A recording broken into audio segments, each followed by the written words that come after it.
DAC videos can be hard if I'm being perfectly honest. There's a lot of good DACs being produced today, and oftentimes at really budget prices.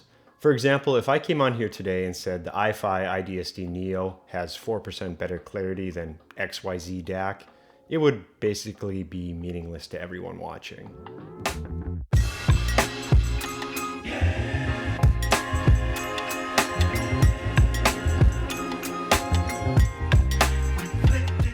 What I feel like we should focus on is the complete picture. Let's look at the features, connection options, and of course what we actually hear. There are so many great measuring DACs today, but how should we use this information? Should we simply state what each measures and the best is the winner? I don't think so. I feel audio is a personal experience. We have MQA people, analog people, DSD people, hell, even cassette people. None of these sound the same, and that's okay. It's fine to have your preference to your sound. You can have 10 subs in your room or none. That's fine. It's really no skin off my back. Speaking of preferences in sound, let's say you have a system. We'll use my main listening system, for example, an Audiolab 6000A that has an ESS 9018 DAC. I'm very used to the sound, familiar with the detail retrieval and overall sound characteristics. Now I bring the IDSD NEO into the picture. The sound is different. You may be very accustomed to a particular sound, especially if you've had one DAC in your rotation for a long time. Now you switch it out and the sound is different. You're amazed and you think, wow, this totally changes everything.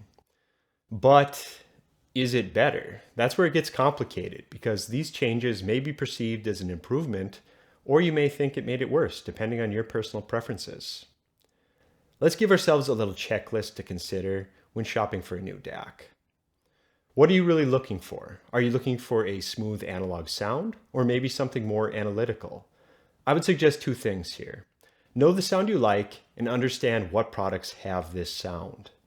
But also don't be afraid to try new things. Your tastes may change.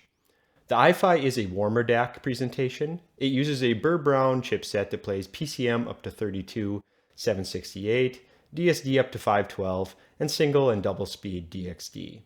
It also provides full MQA decoding, including MQA over SPDIF in case you have any MQA CDs.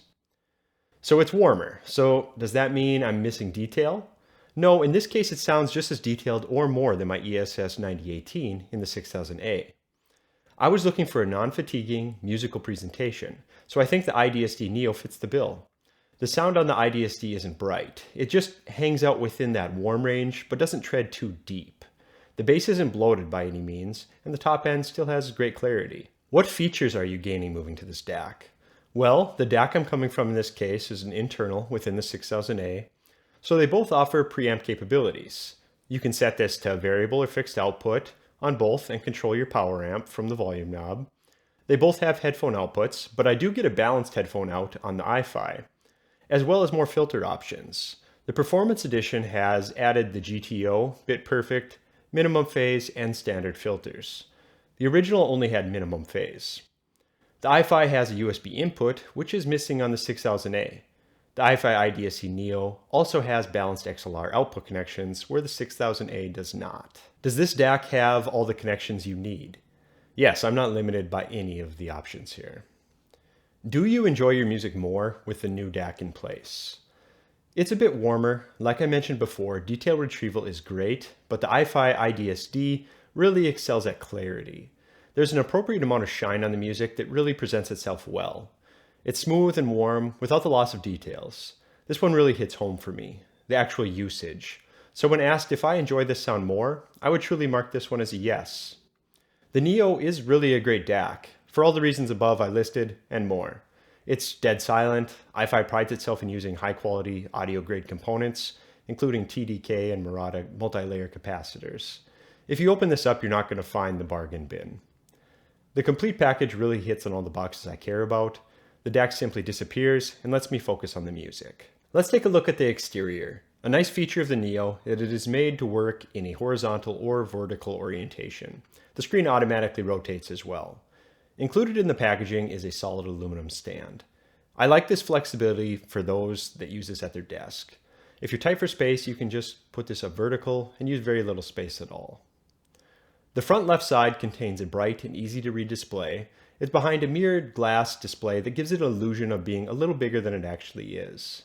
An interesting point about the screen is that it uses silent line technology to avoid adding any internal electrical noise. It displays the format, the bitrate, volume, and the input. The center dips in and houses the knurled aluminum volume knob that's really nice to interact with.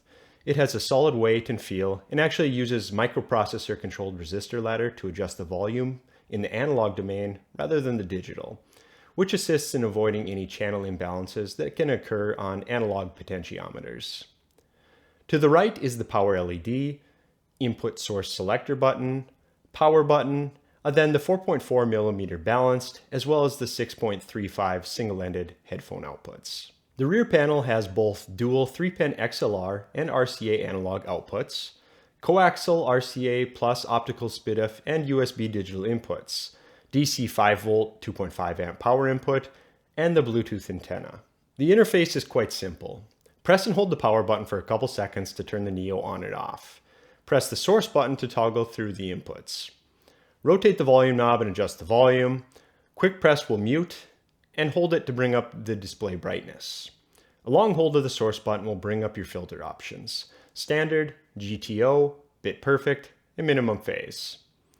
If you need to select between fixed or variable output, you actually need to hold the volume knob in during the power-up sequence. The NEO uses the Qualcomm QCC5100 5.1 Bluetooth chipset to support the current variety of Bluetooth codecs: Qualcomm's aptX Adaptive and aptX HD, Sony's LDAC, and HWA's LHDC, regular aptX, and aptX Low Latency, ACC, which is the Apple iOS devices, and SBC, the plain Jane Bluetooth codec. The NEO can also remember up to 7 individual devices. The new Performance Edition comes with a couple new accessories. You get the iPurifier 3 and the SPDIF iPurifier 2. The iPurifier 3 scrubs your USB, cleans up the distortion on your USB connection. The iPurifier 2 is primarily for the gamer. Same cleanup effort, but over the SPDIF connection that is common on things like PS5, Xbox, and Apple TV. Now let's hit on a gotcha. The headphone amp portion is a bit weak. IFI has a plethora of headphone amps in their lineup with loads of power, but this one isn't one of them.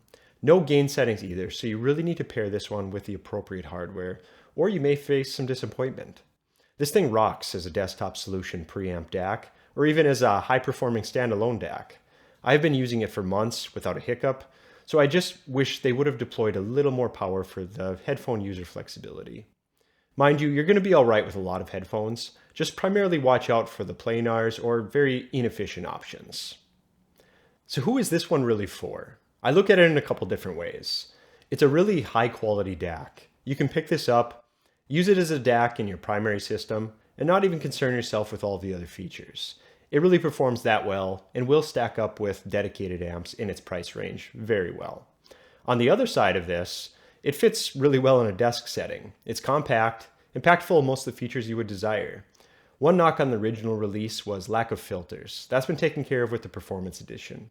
You get pretty much everything you need here, including some fun accessories to play around with, the iPurifier 2 and 3. All in all, I think this DAC is worthy of a try. There is a whole host of Chinese DACs hitting the market these days, and a lot of them sound really similar. This one has a bit of a different flavor, and I for one really enjoyed using it. Well, thanks for watching today. I'll see you guys later. Bye.